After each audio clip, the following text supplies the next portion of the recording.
Hey guys, welcome to grade upgrade. Practice set 2.1 खत्म हो गया। इसके प्रीवियस वीडियो में आपको मिल जाएगा। अभी ये प्रैक्टिस सेट 2.2 देखो, देख रहे हो ना, तो पूरा वीडियो देखने का और पूरा प्लेलिस्ट देखने का, क्योंकि ये जो वीडियो बनाने में मेहनत लगता है। समझ में आ रहा है? वॉइस में डिस्टर्बेंस ना हो इसलिए फैन ऑफ रहता है। समझ में आ रहा है? मतलब गर्मी में खड़े रह के इंसान पूरा सब एक्सप्लेन कर रहा है, सही कि नहीं? तो तुम्हें पूरा तो मेहनत है ना। अगर कुछ डाउट है तो पूछो, कुछ मिस्टेक किया तो बताओ, बट ऐसा पूरा अगर तुमको कुछ भी डाउट है ना तो प्लीज देखो। ऐसा नहीं कि इंटरेस्ट नहीं आ रहा है, ऐसा मत करो। समझ में आ रहा है? और हाँ, वीडियो थोड़े बड़े रहते हैं, 10 मिनट में पूरा कवर कर दूंगा। तुम लोग बोले तो स्पीड बहुत ज्यादा है ना, है कि नहीं? तो ऐसा नहीं होना चाहिए ना। तुमको वीडियो बड़ा लगता है ना, क्या करो, देखो, पॉज करो, पानी पियो, चाय पियो। अगर तुम लोग को बनाने आता है, नहीं तो मम्मी को बोलो। अगर मम्मी मार रही है तुम लोग को तो फिर मत बोलो। समझ में आ रहा है? बट पूरा सीखो। हाँ, 7 क्वेश्चन है, 7 क्वेश्चन है, एक एक करके समझ लेते हैं। What is our first question? First question is X square minus 15x plus 54 is equal to 0। Sir आपने बोला सॉल्व बाय फैक्टराइजेशन मेथड, आपने फैक्टराइजेशन मेथड बताया ही नहीं। अरे मेरा भाई, बिना बताए हम लोग सम कर सकते हैं क्या? नहीं, बिना बताए हम लोग सम कर ही नहीं सकते। तो मुझे फैक्टराइजेशन मेथड एक्सप्लेन करना ही पड़ेगा। मैं सम के साथ एक्सप्लेन करूंगा। हाँ, अब क्वाड्रेटिक इक्वेशन को सॉल्व करना मतलब क्वाड्रेटिक इक्वेशन के रूट्स निकालना। ये बेसिक चीज भी बहुत लोगों को मालूम नहीं होता। हम लोग क्वाड्रेटिक इक्वेशन को सॉल्व किस लिए करते हैं? टाइम पास के लिए नहीं। समझ में आ रहा है? कुछ लोग बोलते हैं कि मैथमेटिक्स से टाइम नहीं। भाई, मैथमेटिक्स का बहुत यूज है। समझ में आ रहा है? हाँ, तो क्वाड्रेटिक इक्वेशन में सॉल्व करने को 3 मेथड है। इसमें हम लोग एक मेथड यहाँ पे देख रहे हैं, factorization method, completing square method, formula method. मतलब 2.2 is factorization method, 2.3 is completing square method, 2.4 is formula method. ये तीनों भी एक्सरसाइज आपको अलग अलग वीडियो में मिल जाएगा। तो इस वीडियो में हम लोग सीखने वाले factorization method. As the name suggest, इस वीडियो में हम लोग क्या निकालने वाले? फैक्टर्स निकालने वाले। क्या निकालने वाले? फैक्टर। और फिर हम लोग फैक्टर निकाल के सॉल्व करेंगे और रूट्स निकालेंगे। कैसे करना है? मिडिल टर्म को स्प्लिट करना है। किसको स्प्लिट करना है? मिडिल टर्म को, और फर्स्ट टर्म और थर्ड टर्म का यूज करके। फर्स्ट टर्म और थर्ड टर्म का यूज करके मिडिल टर्म को स्प्लिट करना है। क्या बोला मैंने? फैक्टराइजेशन मेथड के लिए एक लाइन अपने दिमाग में रख लो। क्या? फर्स्ट टर्म और थर्ड टर्म के कोएफिशिएंट का यूज करके मिडिल टर्म के कोएफिशिएंट को स्प्लिट करना है। खत्म खत्म। ये चीज अपने दिमाग में याद रखो। अब कैसे चलेगा? ध्यान दो, ध्यान दो। क्या बोला मैंने? स्टेप्स। फर्स्ट टर्म का coefficient 1, third term, last term का कोई लास्ट टर्म क्या है? 54 है। दोनों को मल्टीप्लाई करो, 54। समझ में आ गया? क्या बोला मैंने? क्या बोला? फर्स्ट टर्म का कोएफिशिएंट क्या है? 1। कांस्टेंट टर्म को मल्टीप्लाई करो। क्या करने का? फैक्टराइजेशन मेथड में कभी भी फर्स्ट टर्म का कोएफिशिएंट और कांस्टेंट टर्म को मल्टीप्लाई करने का। फर्स्ट टर्म का कोएफिशिएंट है 1 और कांस्टेंट टर्म है 54। दोनों को मल्टीप्लाई करो, और दोनों को मल्टीप्लाई करने का और उसके बाद उसको ऐसा लिख देने का। अभी हमें 2 नंबर चाहिए। अभी हमें क्या चाहिए? 2 नंबर चाहिए। पहला समय इसलिए टाइम लग रहा है, एक बार आदत हो गया तो टाइम नहीं लगेगा। समझ में आ रहा है? अब हमको क्या चाहिए? 2 नंबर चाहिए जिनको मल्टीप्लाई करेंगे तो ये नंबर आना चाहिए, मतलब 54 आना चाहिए। और ऐड या सब्ट्रैक्ट करने के बाद तुमको मिडिल टर्म का कोएफिशिएंट मिलना चाहिए। समझ में आ रहा है? क्या बोला मैंने? क्या बोला मैंने? स्टेप नंबर 1 क्या करो? फर्स्ट टर्म का कोएफिशिएंट और कांस्टेंट टर्म मल्टीप्लाई करो। फर्स्ट टर्म का कोएफिशिएंट है 1 और कांस्टेंट टर्म क्या है? 54। 54 into 1 आंसर कितना आ गया? 54। अब मुझे ऐसे 2 नंबर चाहिए जिनको मैं मल्टीप्लाई करूं तो मुझे 54 मिला, और ऐड सब्ट्रैक्ट करूंगा तो -15। अब मुझे बताओ, 9 5 जा 45, और इसके लिए टेबल्स आने चाहिए तुम लोग को। टेबल्स आएगा तो लाइफ इजी हो जाएगा। 9 5 जा 45, 9 6 जा 54। मतलब 2 नंबर है जिनको मैंने मल्टीप्लाई किया तो मुझे 54 तो मिल रहा है। 9 and 6, 9 5 जा 45, 9 6 जा 54। बट क्या इनको ऐड करने से 15 मिल रहा है? नहीं, सॉरी, ऐड करने से 15 मिल रहा है, यस, बट -15 चाहिए ना हम लोग को। मिडिल टर्म चाहिए ना, मिडिल टर्म का कोएफिशिएंट। अब चलो सब्ट्रैक्ट करते हैं। 9 - 6 आंसर क्या मिल रहा है? -9 - 6 मिल रहा है 3। मतलब ना ऐड करने से 15 मिल रहा है और सब्ट्रैक्ट करने से भी 15 नहीं मिल रहा है। मतलब ऐड करने से 15 मिल रहा है, बट हम लोग को -15 चाहिए। अब मुझे बताओ, अगर मैं इसको -9 कर दूं तो बन गई ना बात? कैसे? Sir minus into minus plus, मतलब -9 और -6 करोगे मल्टीप्लाई तो 54 तो आ जाएगा। और जब तुम -9 और -6 को ऐड करोगे तो -15 भी मिल जाएगा। मतलब दोनों भी कंडीशन सेटिस्फाई हो रहा है। तो x स्क्वायर -15 के जगह पे हम लोग क्या लिखेंगे? -9x -6x plus 54 is equal to 0। I hope ये समझा रहेगा। क्या बोला मैंने? मिडिल टर्म को स्प्लिट कैसे करने का? मिडिल टर्म को स्प्लिट करने का इस तरीके से कि 2 नंबर आए और वो 2 नंबर को ऐड सब्ट्रैक्ट करके तुम लोग को मिडिल टर्म मिलना चाहिए, और साइन भी इंपॉर्टेंट है। अब ध्यान देना, अब ये 4 टर्म बन गए, 3 टर्म थे, अभी 4 टर्म बन गए। ये एक ग्रुप, ये दूसरा ग्रुप। हाँ, इन दोनों ग्रुप में क्या कॉमन है? x कॉमन है। अंदर क्या आ गया? x - 9। और जो फर्स्ट ग्रुप में कॉमन आया ना, वही तुमको सेकंड ग्रुप में भी कॉमन लिखना है। अब मुझे बताओ दोनों में से, हाँ अब इसका एक ट्रिक है। ट्रिक क्या है, यहाँ पे पहला कॉमन क्या है, x है ना, तो वहां पे भी x ही आना चाहिए। तो यहाँ पे -6x है, मुझे क्या चाहिए अंदर, x चाहिए ना, तो मैं -6 बाहर लिख दूंगा, अंदर लिख दो x -9, बस खत्म। चेक कर दे क्या है, सही है। -6 into x -6 into -9 plus 54, right है। कैसे करने का, कैसे करने का, पहला टर्म ध्यान से करने का और दूसरे टर्म के लिए क्या करने का, दूसरे टर्म के लिए सिर्फ ये मैच करने का, सिर्फ यहाँ पे x है और यहाँ पे -6x है, तो मुझे क्या कॉमन लेना है, मुझे -6 कॉमन लेना है, क्योंकि मुझे सिर्फ x है ना। हाँ अब इसके बाद मुझे बताओ ये दोनों टर्म में क्या कॉमन है, x -9, मतलब जो भी कॉमन है उसको एक बार लिखने का, अब जो बच गया उसको अलग ब्रैकेट में लिखने का, x -9 एक बार लिख दिया, जो बच गया उसको अलग ब्रैकेट में लिख देने का। अब मुझे बताओ जब दो नंबर को मल्टीप्लाई करके 0 आंसर आ रहा है, या तो पहला नंबर 0 रहेगा या तो दूसरा नंबर 0 रहेगा, मतलब जब भी दो टर्म को मल्टीप्लाई करके 0 आ रहा है तो या तो फर्स्ट टर्म 0 रहेगा तो सेकंड टर्म 0 रहेगा। तो x -9 is 0, x -6 is equal to 0, तो x की वैल्यू क्या आ गई, 9 आ गई और x की वैल्यू क्या आ गई, 6 आ गई। आई होप तुम्हें ये वीडियो समझा रहेगा, सही कि नहीं, पूरा step x is equal to 9, x is equal to 6। हम लोग इसके आगे आंसर लिख देते हैं 9,6। अभी फर्स्ट सम हो गया, सेकेंड सम करते हैं। हाँ अभी टाइम नहीं लगेगा, अभी फटाफट हो जाएगा। सेकेंड सम क्या है, x² plus x minus 20 is equal to 0, second sum. हाँ अब मुझे बताओ फर्स्ट टर्म का कोएफिशिएंट है 1 और ये -20, 1 इंटू -20, आंसर क्या आ गया, -20 आ गया। अब मुझे दो नंबर चाहिए जिनको मल्टीप्लाई करके -20 मिले और जिनको ऐड या सब्ट्रैक्ट करके +1 मिले, क्योंकि x का कोएफिशिएंट कुछ नहीं, मतलब मिडिल टर्म का कोएफिशिएंट कुछ लिखा नहीं है, मतलब क्या है 1 है। अब मुझे बताओ 4 5 20 आता है, आता है। हाँ तो मैं 4 5 हम लोग जनरली बड़ा नंबर पहले लिखते हैं, 5 4 20। मुझे यहाँ पे क्या चाहिए, +1 चाहिए और यहाँ पे क्या चाहिए, -20 चाहिए। जब तुम्हें माइनस चाहिए रहता है माइनस, अब मुझे बताओ दोनों साइन क्या चाहिए, प्लस चाहिए और दोनों साइन क्या चाहिए, माइनस चाहिए। जब दोनों साइन प्लस चाहिए तो मतलब ये तुम्हारा प्लस चाहिए, तो दोनों या तो प्लस हो या तो दोनों माइनस हो, और ये माइनस है ना, माइनस, इसका मतलब क्या कि दोनों में से कोई भी एक ही माइनस होना चाहिए।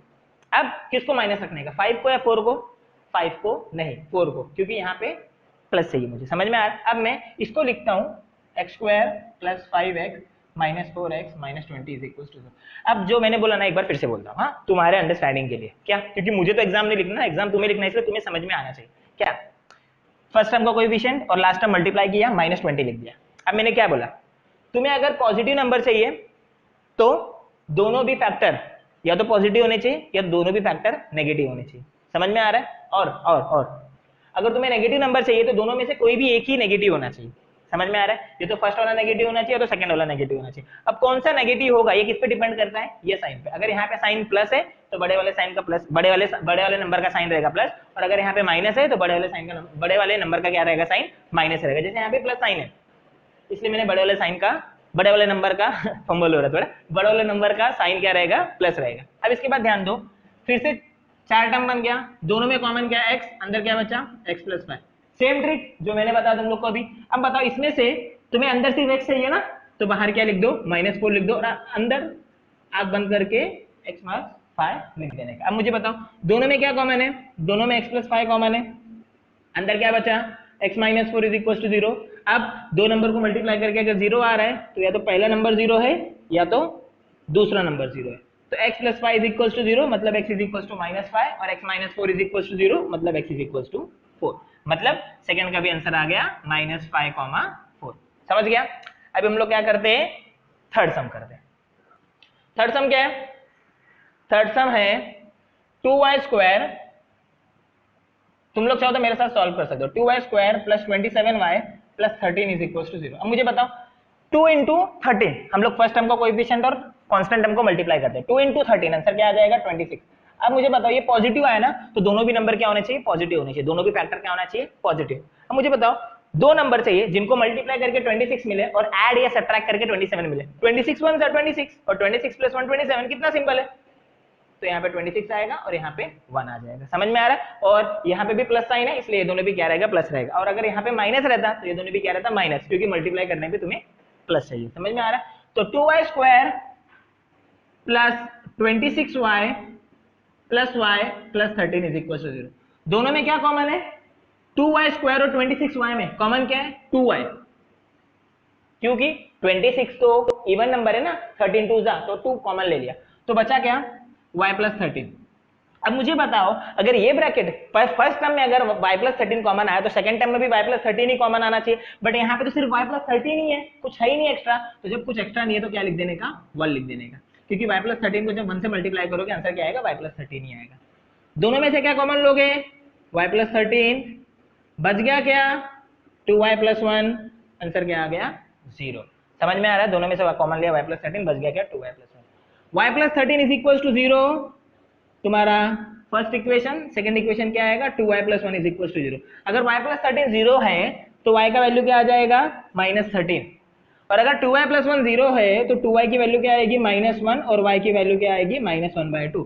तो थर्ड का भी आंसर मिल गया, थर्ड का आंसर मिला -13, -1/2। समझ गया। अभी हम लोग कौन सा सम करते हैं, फोर्थ सम करते हैं। मैं हर एक सम तुम्हें करवाने वाला हूं। फोर्थ सम क्या है, फोर्थ सम है 5m² is equals to 22m plus 15।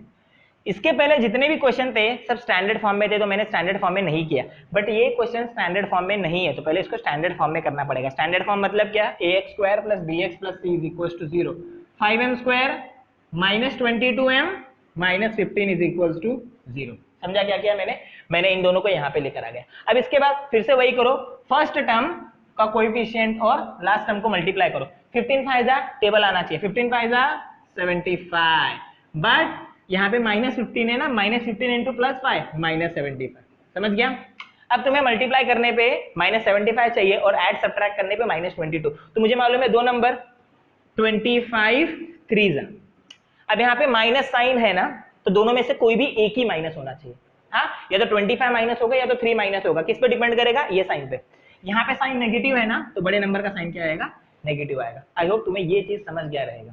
समझ में आ रहा क्या बोला मैंने, दोनों को मल्टीप्लाई करके नेगेटिव आंसर आया, तो दोनों में से एक टर्म तो, दोनों में से एक फैक्टर तो नेगेटिव आना ही चाहिए। तो यहाँ पे साइन -22, मतलब यहाँ पे जो मिडिल टर्म है उसका साइन माइनस है, तो तुम्हारा बिगर नंबर माइनस रहेगा। 5m² माइनस 25m, हाँ, plus 3m minus 15 is equals to 0। दोनों में से क्या कॉमन ले सकते हो, 5m कॉमन ले सकते हो। समझ में आ गया, दोनों में से क्या कॉमन ले सकते हो, 5m कॉमन ले सकते हो। समझ में आ रहा, तो आंसर क्या आ जाएगा m-5। क्यों 5m कॉमन लोगे, क्योंकि सर 25 मतलब 5 आएगा ना। अब दोनों में से क्या कॉमन ले सकते हो, 3 कॉमन ले सकते हो। क्यों 3 कॉमन ले सकते हो, क्योंकि 15 मतलब 5 3 जा। या तो तुम लोग मेरा वाला ट्रिक, सर आपको ये दोनों सेम चाहिए ना, तो 3 एक्स्ट्रा है, 3 को बाहर ले लो। अब दोनों में सेम चीज क्या है, m-5 और 5m प्लस 3। अब मुझे बताओ, तो फर्स्ट वाला 0 रहेगा, m-5 is equal to 0, 5m plus 3 is equal to 0। तो m-5 अगर 0 है तो m की वैल्यू क्या आ गई 5 प्लस 5, और 5m प्लस 3 अगर 0 है तो 5m की वैल्यू क्या आ गई -3, m की वैल्यू क्या आ गई -3/5। आई होप तुम्हें समझा रहेगा। तो फोर्थ सम भी हो गया हम लोग का। फोर्थ सम क्या है, 5 इंटू -3/5। अगर तुम्हें लग रहा रहेगा वीडियो स्ट्रेच हो रहा है, वीडियो बड़ा हो रहा है क्योंकि 3 सम और बाकी है, तो पॉज करो, चाय पानी पी करो। समझ में आ रहा है, पॉज करके चाय पानी पी लो, फिर फिफ्थ सम के लिए वापस से प्ले करना। फिफ्थ सम क्या है, फिफ्थ सम है 2x² minus 2x plus 1/2 is equal to 0। ये स्टैंडर्ड फॉर्म में तो है, बट फिर भी हम लोग उसको सिंप्लीफाई करते हैं। क्या है, स्टैंडर्ड फॉर्म है, हाँ ये स्टैंडर्ड फॉर्म है, फिर भी इसको सिंप्लीफाई करते हैं। सिंप्लीफाई करना है मतलब क्या, ये 1/2 को ना दोनों साइड 2 से मल्टीप्लाई कर दो, मल्टीप्लाइंग बोथ साइड बाय 2, ऐसा तुम लोग को लिखना है, मल्टीप्लाइंग बोथ साइड बाय 2। अगर तुम दोनों साइड 2 से मल्टीप्लाई करोगे, क्यों दोनों साइड 2 से मल्टीप्लाई करो, ये 1/2 से छुटकारा पाने के लिए। To get rid of 1/2 we will multiply both side by 2।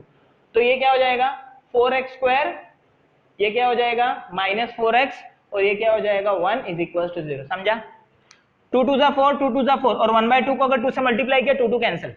समझ में आ रहा है। अब तुम्हें क्या चाहिए, 4 1 4, दो नंबर चाहिए जिनको मल्टीप्लाई करके 4 मिले और ऐड सब्ट्रैक्ट करके -4 मिले। अब मुझे बताओ, तो मैं ऐसा लिख सकता हूं, दो नंबर क्या रहेंगे तुम्हारे 2 और 2, सही कि नहीं, 2 और 2 रह सकते दो, बट हमें माइनस साइन चाहिए ना, और ये पॉजिटिव है, तो दोनों भी नंबर क्या रहेंगे, नेगेटिव रहेंगे, क्योंकि -2 इंटू -2 आंसर क्या आ गया +4, और -2 क्या आ गया -4। ये लॉजिक तुम्हें समझ में आना चाहिए। अब यहाँ पे लिख दो 4x² minus 2x plus 1 is equal to 0।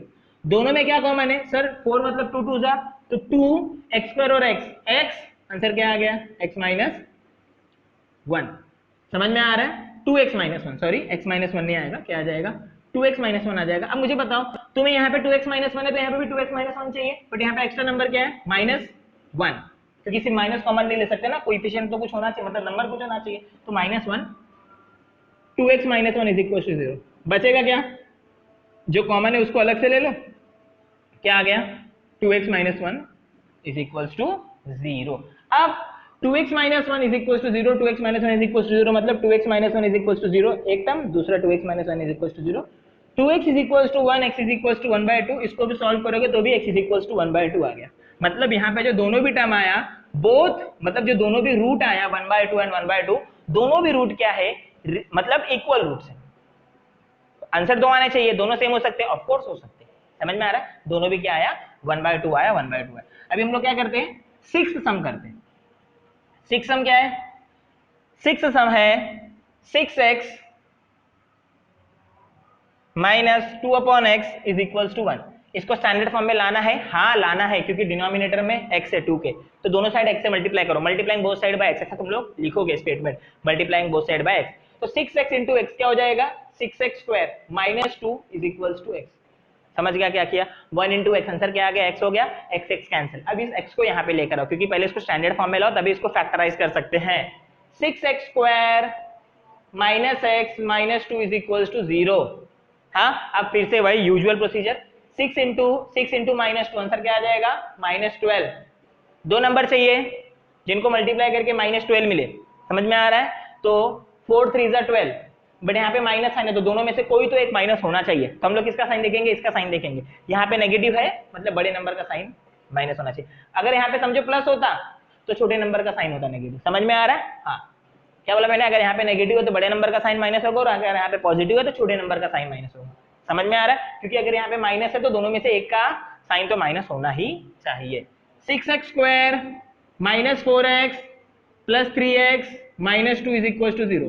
दोनों में क्या कॉमन है, 2 3 जा 2 2 जा, तो दोनों में तो पहले 2 कॉमन है, x स्क्वायर x कॉमन है, अंदर क्या बच गया 3x माइनस 2 प्लस, अब यहाँ पे 3x माइनस 2 चाहिए, तो यहाँ पे 3x माइनस 2 ऑलरेडी है तो कुछ नहीं है कॉमन, मतलब 1 है कॉमन। समझ में आ रहा है, सबका मालिक एक साई बाबा, समझ में आ रहा है, ऐसा याद रखने का। 3x माइनस 2 3x माइनस 2, अब अंदर क्या आ गया 2x प्लस 1, क्योंकि सर आपने जब दोनों में से 3x माइनस 2 कॉमन ले लिया तो बच गया 2x प्लस 1।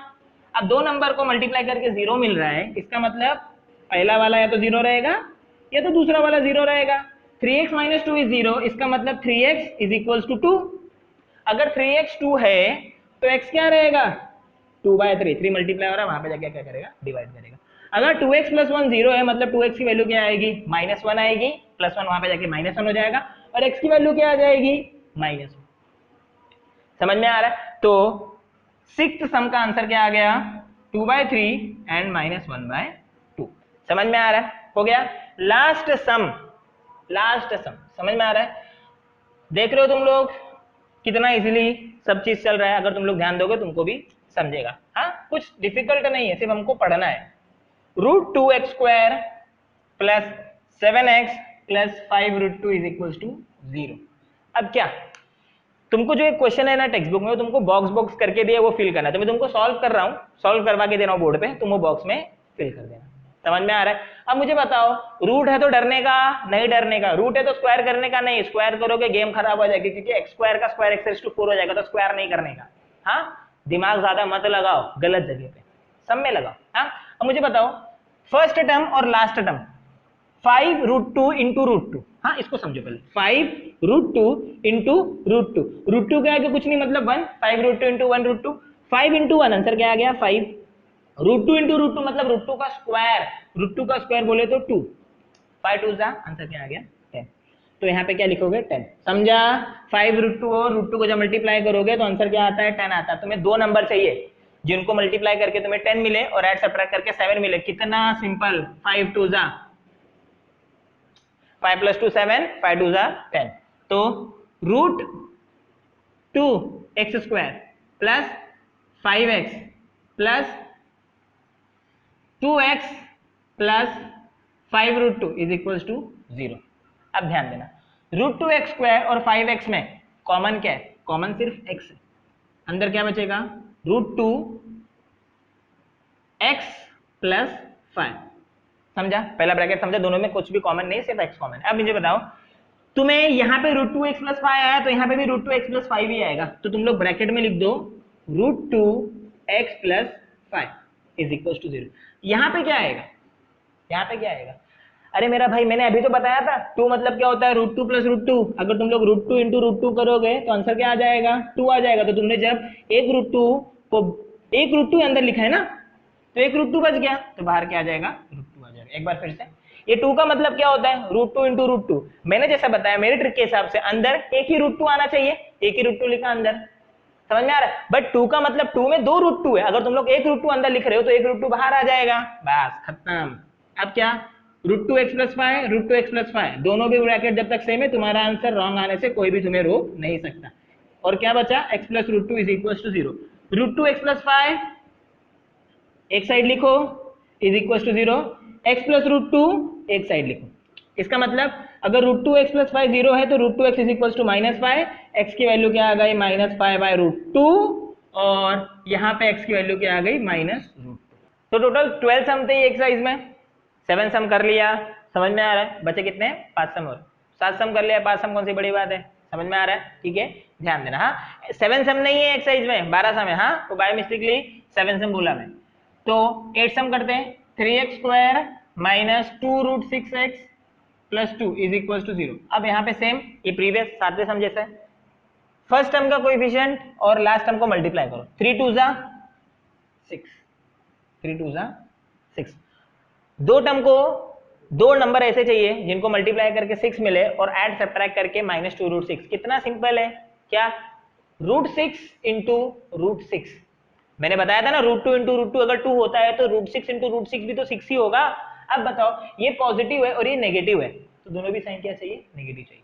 -√6 -√6, आंसर क्या आएगा? -2√6, क्योंकि माइनस माइनस क्या होता है? प्लस होता है, साइन ऑफ बिगर नंबर। और √6 × √6 6 होगा, और माइनस माइनस क्या हो जाएगा? प्लस हो जाएगा। ये कौन सा सम है? ये 8th सम। समझ में आ रहा है? अब मुझे बताओ, अब इसको मुझे स्प्लिट करना है मिडिल टर्म को, तो 3x² - √6x -√6x + 2 = 0। 3x² minus, ध्यान देना, हाँ, √6 को मैं √3 × √2x लिख सकता हूँ, हाँ, -√6x को मैं क्या लिख सकता हूँ? Same, -√3 × √2x + 2। ये स्टेप तुम्हें एग्जाम में नहीं लिखना है, ये सिर्फ तुम्हारे अंडरस्टैंडिंग के लिए, हाँ। और जो 3 है, 3 का मतलब क्या होता है? 3 का मतलब होता है √2 × √3 × √3। ये सिर्फ तुम्हारे अंडरस्टैंडिंग के लिए बताया, समझ में आ रहा है? ये तुम्हें एग्जाम में नहीं लिखना है, ये वाला तुम्हें एग्जाम में नहीं लिखना है। अब मैं ये क्यों बताया मैंने? कॉमन लेने के लिए। अब देखो, √3 और √3 कॉमन है, √3 कॉमन आ गया, हाँ, दोनों में x है, x भी कॉमन आ गया, √3x कॉमन आ गया, समझ में आ गया? अगर एक बार √3x कॉमन आ गया तो बचा क्या? √3x - √2x, हाँ। अब इसके बाद यहाँ पे बताओ, दोनों में कुछ कॉमन आ सकता है? हाँ, क्या कॉमन आएगा? ये देखो 2, देखो 2 को क्या लिख सकते हैं? √2 × √2, मतलब यहाँ पे √2 कॉमन आएगा। क्या कॉमन आएगा? √2 कॉमन आएगा, और √2 कॉमन आएगा, -√2 कॉमन आ गया, आंसर क्या आ गया? √3x + √2 = 0। अब एक बार फिर से, तुम्हें अगर यहाँ पे दिमाग नहीं लगाना है कोई बात नहीं, सिर्फ तुम लोग को ये देखना है, यहाँ पे क्या है? √3x - √2x ना, सॉरी, √3x - √2, समझ में आ रहा है? ओके, यहाँ पे साइन क्या आ जाएगा? माइनस आ जाएगा। ओके, एक कैसे मैं बताता हूँ, हाँ, देखो यहाँ पे क्या आ गया? √3x - √2, तो यहाँ पे भी √3x - √2 आना चाहिए, तो यहाँ पे सिर्फ तुम्हें क्या कॉमन लेना है? √3 कॉमन लेना है, सॉरी, √2 कॉमन लेना है। एक बार √2 कॉमन ले लोगे तो √3x - √2 आ जाएगा। अभी माइनस साइन कैसे आया? माइनस साइन कैसे आया? हाँ, आगे तुमने माइनस कॉमन लिया ना, माइनस इंटू माइनस, जब ब्रैकेट ओपन करोगे तो क्या आएगा? प्लस आएगा। समझ में आ रहा है? देखो, ये दोनों ब्रैकेट सेम है, √3x - √2, और यहाँ पे क्या बचा? √3x - √2। अब फर्स्ट टर्म अगर 0 है, √3x - √2 = 0, √3x - √2 = 0, हाँ, तो √3x - √2 = 0, तो x की वैल्यू क्या आ जाएगी? x की वैल्यू आ जाएगी √2/√3। कैसे? -√2 वहां पे जाके +√2 हो जाएगा, और ये √3 डिवाइड हो जाएगा। x की वैल्यू क्या आ जाएगी? √2/√3। x की वैल्यू क्या आ जाएगी? √2/√3। आई होप तुम्हें ये सम समझ गया रहेगा। मल्टीप्लाई करने पे क्या चाहिए था, 6 चाहिए था, तो √6 इंटू √6 आ गया, बट यहाँ पे साइन माइनस है इसलिए ये माइनस इतना गांव में क्यों जा रहा है, माइनस √6 इंटू माइनस √6। समझ में आ गया। और फिर मैंने सबको फैक्टराइज किया और फिर मैंने क्या ले लिया, कॉमन ले लिया, √2/√3, √2/√3 के आगे आंसर आ गया। समझ में। अगर तुम्हें कोई भी आंसर चेक करना है मेरा आंसर राइट है कि रॉन्ग है, इस इक्वेशन में पुट करो और देखो सेटिस्फाई कर रहा है कि नहीं। जैसे √2/√3 पुट करो, √2/√3 पुट करोगे तो क्या आंसर आ जाएगा, 2/3, 3 इंटू 2/3, 3 कैंसल, बचा क्या, 2 बचा। समझ में आ रहा है। और इसके बाद ऐसे सब पुट करो और चेक करो कि ये सेटिस्फाई, मतलब कोई भी आंसर आया और चेक करना है कि वो राइट है कि रॉन्ग। तुम्हें क्या करना है, अपने इक्वेशन में पुट करना है, अगर वो सेटिस्फाई कर रहा है तो राइट है, अगर नहीं सेटिस्फाई कर रहा है तो रॉन्ग, कॉमन सेंस। तो 8 का आंसर मैं लिख देता हूँ √2/√3, √2/√3। 8 हो गया। अभी हम लोग कौन सा सम करने वाले हैं, 9 सम। 9 सम बोर्ड पे देखो, बोर्ड पे क्या लिखा है, बोर्ड पे लिखा है 2m into m-24 is equals to 50। पहले इसको सिंप्लीफाई करो, सिंप्लीफाई करो कैसे, 2m इंटू एम क्या आंसर आ जाएगा, 2m² minus 2m into 24 answer क्या आ जाएगा, 48m। 2m इंटू 24 आंसर क्या आ जाएगा, 48m इज इक्वल्स टू 50। अब क्या, अब इसको स्टैंडर्ड फॉर्म में लेकर आओ, 2m² माइनस 48m प्लस 50, यहाँ पे क्या हो जाएगा, -50 इज इक्वल्स टू 0। अब 52 सा 100, दो नंबर चाहिए जिनको मल्टीप्लाई करके 100 मिले और ऐड सब्ट्रैक्ट करके 48। तुम्हारे सामने ही नंबर है 52 सा, समझ में आ रहा है, 52 सा। ओके, और 2 इंटू -50 आंसर क्या आएगा, -50। समझ में आ रहा है, 2 इंटू -50 आंसर क्या आएगा, -50 नहीं -100 आएगा। समझ में आ रहा है, तो -100 आएगा और यहाँ पे साइन -48 है तो -50। मतलब क्या, अगर यहाँ पे मल्टीप्लीकेशन माइनस आ रहा है तो दोनों में से एक तो माइनस होना ही चाहिए, और अगर ये साइन माइनस है तो तुम्हारा कोई भी टर्म माइनस होना चाहिए, बट कोई भी टर्म में से कौन सा टर्म, कोई एक टर्म माइनस होना चाहिए, बट वो कौन सा टर्म, बिगर वाला टर्म। समझ में आ रहा है। तो 2m² minus 50m plus 2m minus 50 is equals to 0। समझा। अब 2m² माइनस 50m आंसर क्या, आंसर दोनों में से कॉमन क्या आएगा, 2m आएगा, आंसर क्या बचेगा, m-25। समझा। अब 2m माइनस 50 में से कॉमन क्या आएगा, 2 आएगा, अंदर क्या बचेगा, m-25, सही कि नहीं। और अभी m-25 ले लो बाहर, मतलब एक ब्रैकेट में आ जाएगा m-25 क्योंकि दोनों में है, और आंसर क्या आ जाएगा, 2m plus 2 is equals to 0। अब इसके बाद m-25 मतलब m इज इक्वल्स टू 25, मैंने डायरेक्टली आंसर लिख दिया, और 2m plus 2 is equals to 0 मतलब 2m plus 2 is equals to 0 मतलब 2m इज इक्वल्स टू -2, और m की वैल्यू क्या आ गई, -1। मतलब दो रूट आए, एक रूट आया तुम्हारा 25 और एक रूट आया तुम्हारा -1। मतलब जब 25 पुट करोगे तभी भी तुम्हें आंसर 50 मिलेगा, और जब तुम -1 पुट करोगे तभी भी तुम्हें आंसर क्या मिलेगा, 50 मिलेगा। समझ में आ रहा है। अब इसका आंसर मैं लिख देता हूँ 25 एंड -1। अभी हम लोग कौन सा सम करते हैं, 10th सम करते हैं। 10th सम क्या है, 10th सम थोड़ा अलग है, 25m² इज इक्वल्स टू 9। अब 25m² minus 9 is equals to 0, plus 9 यहाँ पे आके क्या हो जाएगा, -9। अब जब मिडल टर्म नहीं रहता ना तो हम लोग कौन सा फॉर्मूला यूज करते हैं मालूम है क्या, a² minus b² is equals to a minus b into a plus b। क्या बोला मैंने, जब मिडल टर्म नहीं है, अगर 3 टर्म दिया तो अच्छी बात है, यूजुअल प्रोसीजर फॉलो करो, बट अगर 3 टर्म नहीं दिया रहेगा, 2 ही टर्म दिया रहेगा, तो हम लोग मल्टीप्लाई प्लस माइनस वाला झंझट छोड़ते हैं, हम लोग सीधा फॉर्मूला यूज करते हैं, a² minus b² is a minus b into a plus b। तो 25m² माइनस 9, बताओ 25 किसका स्क्वायर है, 5 का, तो इसको लिखो 5m द होल स्क्वायर। 9 किसका स्क्वायर है, 3 का, तो इसको लिखो 3 स्क्वायर। अब मुझे बताओ a² minus b² using formula of a² minus b² क्या आंसर आएगा, a minus b into a plus b। समझ में आ गया। तो 5m minus 3 is equals to 0, 5m plus 3 is equals to 0, और अगर 5m माइनस 3 0 आया तो 5m की वैल्यू क्या आ जाएगी, 3, m की वैल्यू क्या आ जाएगी, 3/5। हाँ, 5m plus 3 is equals to 0, तो 5m की वैल्यू क्या आ जाएगी, -3, -3 क्यों आएगा, प्लस जाके वहां पे माइनस हो जाएगा, और m की वैल्यू क्या आ जाएगी, -3/5। तो 3/5 कॉमा -3/5। समझ में आ गया। अभी हम लोग कौन सा सम करते हैं, 11th सम करते हैं। दो सम और बाकी, हाँ दो sum, 7m² is equals to 21m, 7m² is equals to 21m। अब इसको क्या करो, इसको यहाँ पे लेकर आओ, 11 सम है, 7m square minus 21m is equal to 0। दोनों में पहले कुछ कॉमन दिख रहा है? हाँ दिख रहा है। क्या कॉमन है? 7 कॉमन है, तो दोनों साइड 7 से डिवाइड कर दो, डिवाइडिंग बोथ साइड बाय 7, तो आंसर क्या आ जाएगा? m square minus 3m is equal to 0। अब यहाँ पे a square minus b square is equals to a minus b into a plus b use कर सकते हैं? नहीं यूज कर सकते। क्यों? क्यों नहीं यूज कर सकते? क्योंकि ये कांस्टेंट नहीं, मैंने बोला था जब कांस्टेंट रहेगा तो।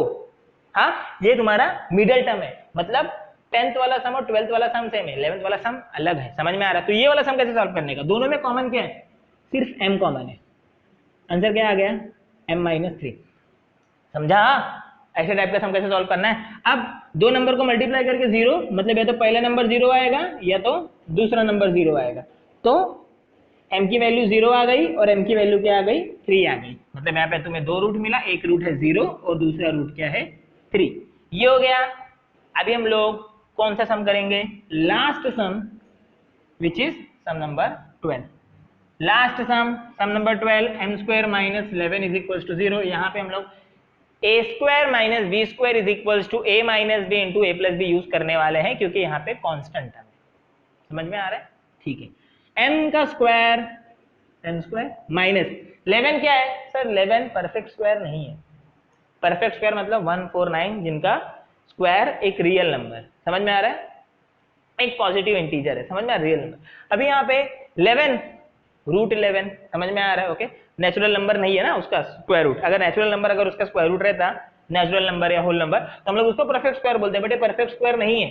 तो यहाँ पे क्या लिखोगे? Simply root 11 the whole square लिख दोगे। अगर 11 के जगह पे कोई भी नॉन परफेक्ट स्क्वायर वाले नंबर आते, 3 आता, 7 आता, 11 आता, सॉरी 11 तो है ही, 15 आएगा, 13 आएगा, 17 आएगा, कुछ भी आएगा, हम लोग उसको ऐसे ही लिखेंगे। 11 इसलिए मैंने क्या लिख दिया? रूट 11 का स्क्वायर। अब मुझे बताओ a square minus b square क्या आएगा?